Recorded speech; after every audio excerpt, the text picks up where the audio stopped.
ball, RJ. When we all alone, there is one fee, and it is your max fee. Every single snap. Be selfish, get your rep. I can know that kid. That kid. That a kid. That would have worked. That would have worked. Hey, that would have said it.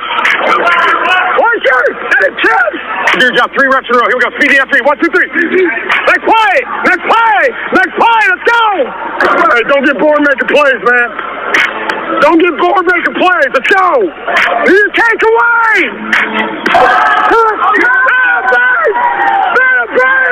And this is that moment. This is that moment. You guys with me? Okay? Next opportunity you get. Okay? That was the video we got from OU. Alex Grinch coaching them up. Now, granted, they showed us all the good plays the defense made, but they made some. Wait a second. Were you playing a Hooked on a Feeling in the background of that? Yeah. We need to have more conversation about that. Now, what would you played, RJ? You're up. You know music well. Woo! Here comes the y'all don't really want it now. See, I got it. I got it, man. We'd have been playing Tech 9. We'd have been playing Archie. We ready. Man, don't take me back to high school. I'm a TPS kid. I already know what to do with this. But, no, again, they showed us the good plays, and they made some. And it's a highlight tape, Patrick. It is good to see and to feel some excitement on the defense side of the football. And that's what you kind of felt. Again, I know it's a pre-produced video. I know they're showing us what they want to show us. But it was good to see some excitement on the defense side of the ball again. Yeah. I mean, well, okay. Look, everybody knows what Oklahoma was in 2018. Everybody knows what Oklahoma was in 2017. And just having a guy with some fresh eyes, bringing in his own staff, building his own recruiting class, and saying, this is what you need to do because I was able to do this with less talented players than you. If I'm able to substitute your talent with that scheme and that effort, that top 20 defense that I had at Washington State ought to be a top 5 defense at Oklahoma, and the kids are buying in.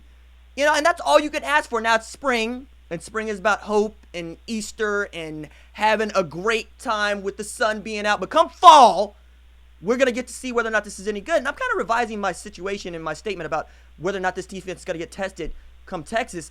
Taking a look at what Dana Holgorsen is doing out there at Houston, it might come August 31st. I agree. That's what I was saying earlier. Don't underestimate Dana. I think West Virginia people did. But let's go to the defensive side.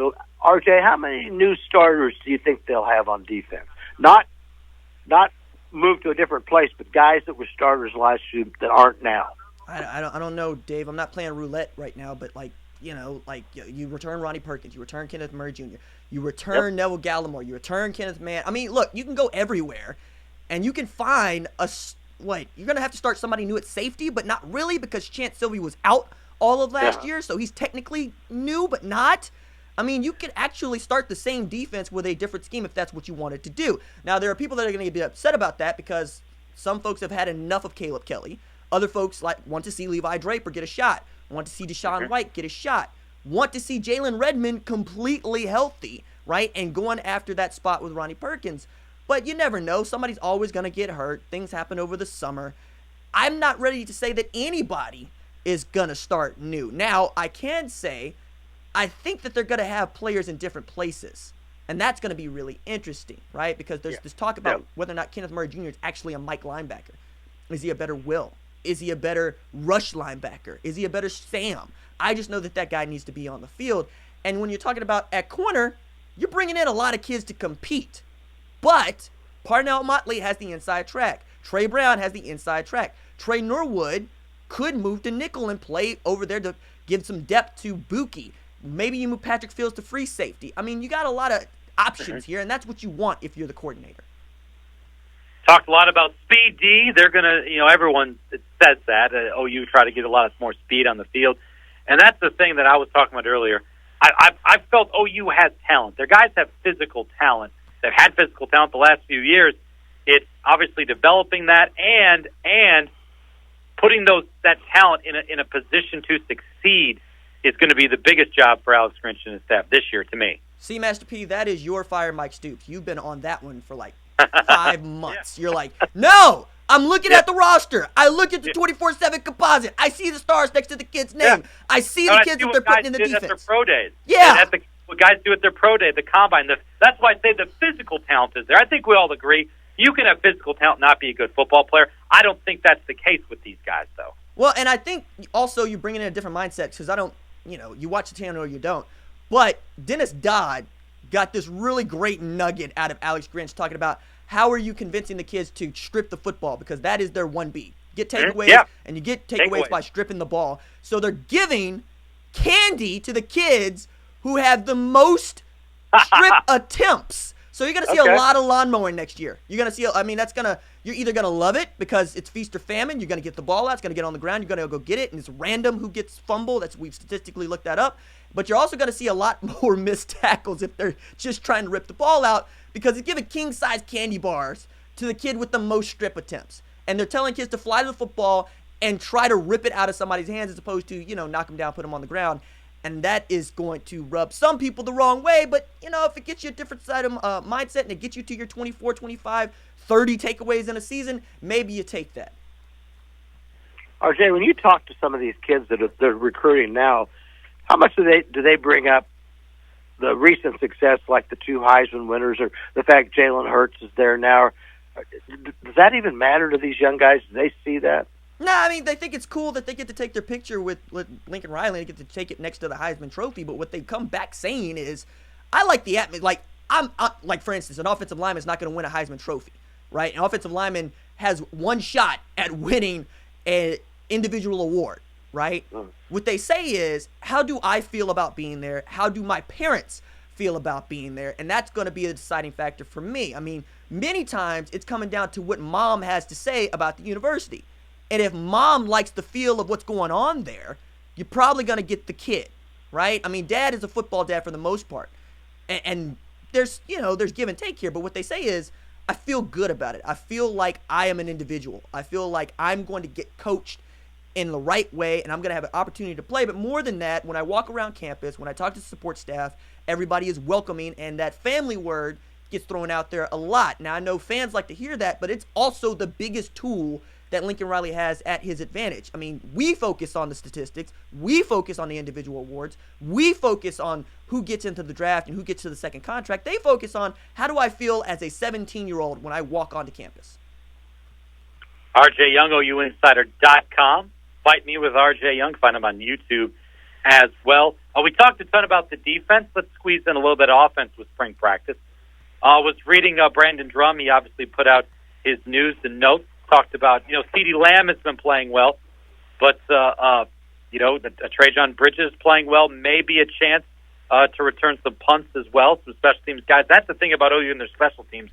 With all the talent they have at the receiver position, you would think they'll get some good return guys, too. Yeah, but that's CD's spot. I mean, it's CD's returning punts. Like, I get it. Jaquaylin Crawford's also going to be in the mix. Trajan Bridges is also going to be in the mix. CeeDee Lamb is your number one offensive weapon in 2019, and kind of like what they've been doing in years past with, I remember Justin Brown transferred a few years ago and he started catching punts. I think the way to look at it is, who's going to be back there with Trey Brown returning kicks? Is it going to be Buki?